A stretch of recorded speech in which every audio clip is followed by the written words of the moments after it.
திருமங்கை ஆழ்வார் திருவடிகளே சரணம். ஆழ்வார் பாசுரங்களை பற்றி ஓரளவுக்கு பார்த்துட்டு வரோம். சில பதிவுகளுக்கு முன்னாடி ஆழ்வார் பாசுரங்களை அவர் அஷ்டாட்சரத்தின் பெருமை என்ற தலைப்பில் இருக்கிற அந்த 10 பாசுரங்களை பற்றி பார்த்தோம்.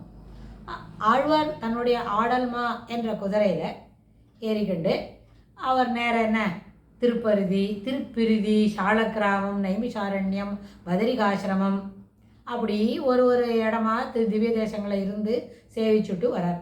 அது என்ன ஒரே நாளில் சேவிச்சாரா, நிறைய நாள் ஆச்சான்னு கேட்டால், நம்மளை போலெல்லாம் அவசரமாக கோவிலுக்கு போயிட்டு 4 மணியில் திரும்பி வந்துடணும், திரும்பி வரத்துக்கு நம்ம ரெடி பண்ணிட்டு தான் கோவிலுக்கு போகிறோம், அந்த மாதிரி இல்லை. முதல்ல அடிப்படையில் 2 விஷயம் தெரிஞ்சுக்கணுன்னா, நம்மளோட மனப்பான்மையோட ஆழ்வார்களை என்ன பண்ணக்கூடாது, அப்படி சேர்த்து வச்சு பார்க்கக்கூடாது.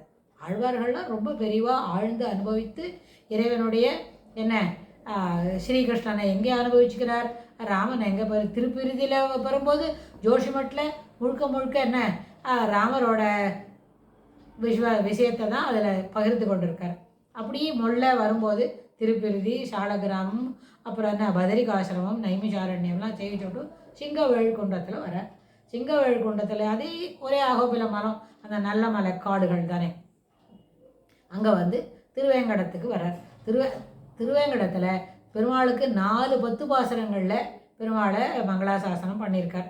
அதில் 2ஆம் பத்தில் சொல்லும் பொழுது என்ன, தாயே தந்தை என்றும் தாரமேகளை மக்கள் என்றும் நோயே பட்டொழிந்தேன் உன்னை காண்பதோர் ஆசையினால் வேயை பூம்பொழில் சோழ் விரையார் திருவேங்கடவா நாயேன் வந்தடைந்தேன் நல்கியாளர்னை கொண்டருளே அப்படின்னு பாடுறார்.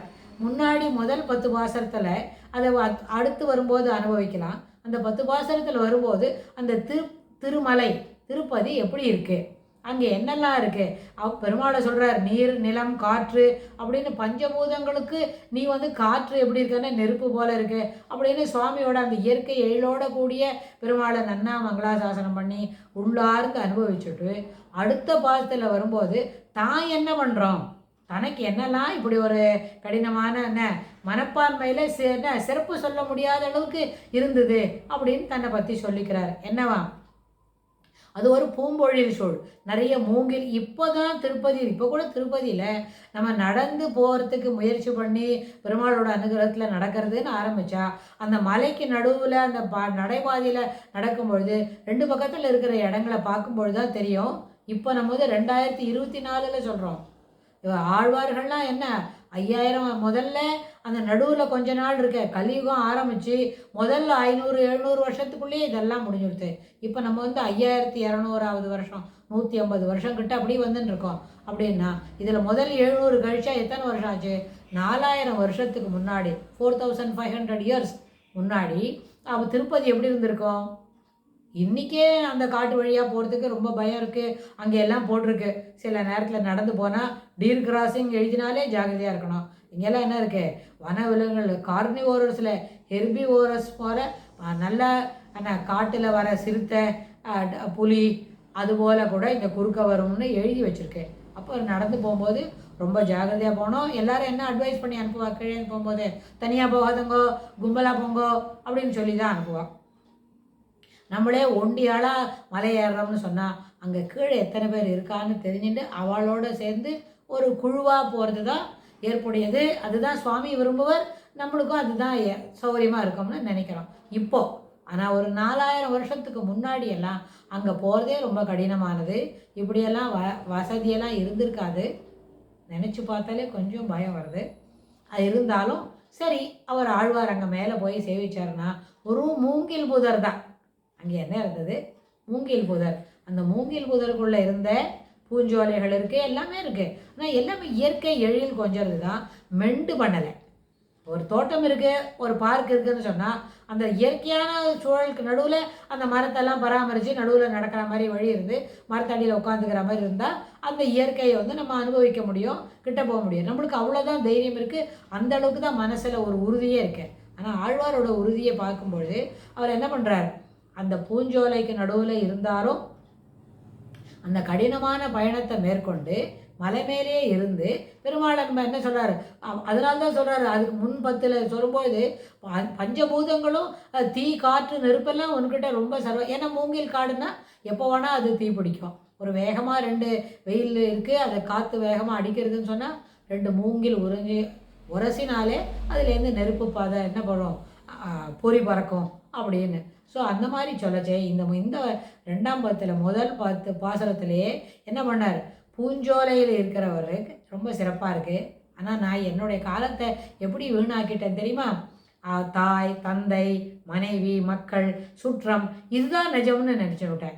இது உள்ளுக்குள்ளே இருக்குது, இவா சொல்கிற பேச்சை கேட்கறது, இதுக்கு தகுந்த வேலைகளை செய்கிறது, அதுவே சிறப்புன்னு நினச்சிவிட்டேன். அதனால தான் தாயே தந்தை என்றும் தாரமே கிளை மக்கள் என்றும் நோயே பட்டொழிந்தேன். இது என்ன சம்சார பந்தத்தில் அழுத்துறது, இதுலேருந்து வெளியில் வரத்துக்கு வாய்ப்பு இல்லைன்றதே புரியாமல் இருந்துட்டேன். நோயே பட்டொழிந்தேன். இது இந்த வாழ்வுன்ற ஜெர்னி என்னாச்சு, அது ஒரு நோய். அது தொடர்ந்து அதை பார்த்தீங்கன்னா க்ரானிக்காக இருந்துகிட்டே இருக்குது நம்மளோட கூட.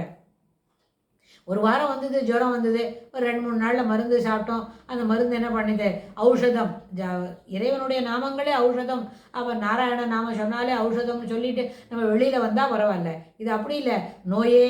அந்த ஏகாரம் இருக்கே அது இட் இஸ் அ க்ரானிக்ன்றத அவரே மனசில் உணர்ந்து சொல்கிறார். அது நம்மளுக்கும் ஏற்புடையது தான். ஆழ்வார்க்கே அந்த வார்த்தை சொல்கிறாருன்னா நமக்கு என்ன, இட் இஸ் 100% அப்ளிகபிள் அப்படின்னு சொல்லி நோயே பட்டொழிந்தேன். எப்படி இதை ஏன் வர முடியலன்னு கேட்டால், உன்னை காண்பதோர் ஆசையினால் உன்னை பார்க்கணுன்னு நினச்சிக்கிறேன், வரணும்னு நினைக்கிறேன். ஆனால் இது வரப்போகிற ரோடு இப்போ என்ன இருக்கு, பெரிய ராஸ்தாலாம் இல்லை. அது ரொம்ப என்ன கல் முள்ளும் கரடு முரடுமா இருக்குது. அதுக்கு நடுவில் வந்தால் இதெல்லாம் வேறு இருக்குது. சம்சாரம் என்ன, தாய் தந்தை கூட இருக்கிற உறவினர் சுற்றம் முற்றம் எல்லாமே என்ன பண்ணுறது, ரொம்ப அதில் என்ன அழுத்துறது. ஆனால் இப்போ என்ன பண்ணினுட்டேன், இதை தெரிஞ்சுனுட்டேன். நோயே பட்டொழிந்தேன் உன்னை காண்பதோர் ஆசைனால் வேயை பூம்பொழில் சூழ் விரையார் திருவேங்கடவா. வேகமாக வரத்துக்கு முயற்சி பண்ணேன், வந்துட்டேன். யார் திருவேங்கடவன், எப்படி எப்பொழுதும் அவரே விருப்பப்பட்டு அந்த மலை மேலே இருக்கார். என்ன அவளுக்கு என்ன கொடுக்கணும், வைகுண்டத்தை இருக்க விட்டுட்டு இங்கே திருவேங்கட மலையில் நம்ம இருக்கலாம், எல்லாருக்கும் அனுகிரகம் பண்ணலாம் அப்படின்னு இருக்கார். இன்னும் கூட அந்த காட்டில் சில பேர் பார்த்தாக்க சுவாமி இறங்கின இடத்த உள்ளே போய் பார்க்க முடியும்னு சொல்கிறான். நம்மளை போல சாதாரணப்பட்டவாள்னா அங்கே உள்ளே போய் பார்க்கறதுக்கு இல்லை, அந்த அளவுக்கு தைரியம் இல்லை. மனதில் உறுதி வேண்டும் இருக்கு இல்லையா, அந்த வார்த்தைக்கு நம்மக்கிட்ட பொருளே இல்லை.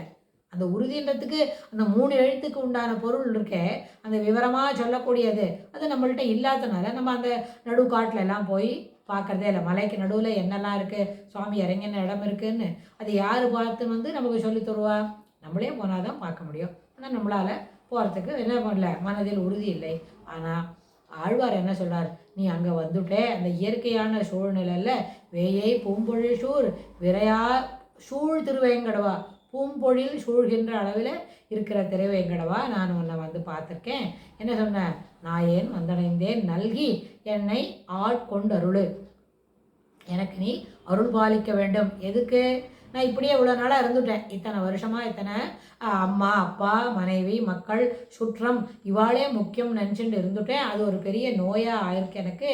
அந்த நோயிலேருந்து விடுபட்டு வேகமாக உன்னண்ட வந்திருக்கேன்னு சொன்னால், நீயும் வேகமாக எனக்கு என்ன சொல்லணும், நல்ல புத்தி சொல்லி நல்கி என்ன கொடுக்கணும், சிறப்பான மனம் கொடுக்கணும். ஸ்ரீமன் நாராயணன் தான் ஆனால் உயர்ந்த வஸ்து, அவனை அடைய வேண்டிதான் அத்தியாவசியம், அதற்கு மாற்று கருத்தில்லை என்பதை எனக்கு என்ன அருள் வேண்டும், நல்கி என்னை ஆட்கொள்ள வேண்டும் அப்படின்னு ஆழ்வார் பிரார்த்திக்கிறார். மேலும் மேலும் வரப்போகிற பாசுரங்கள் எப்படி இருக்குன்னு நம்ம தொடர்ந்து அனுபவிக்கலாம்.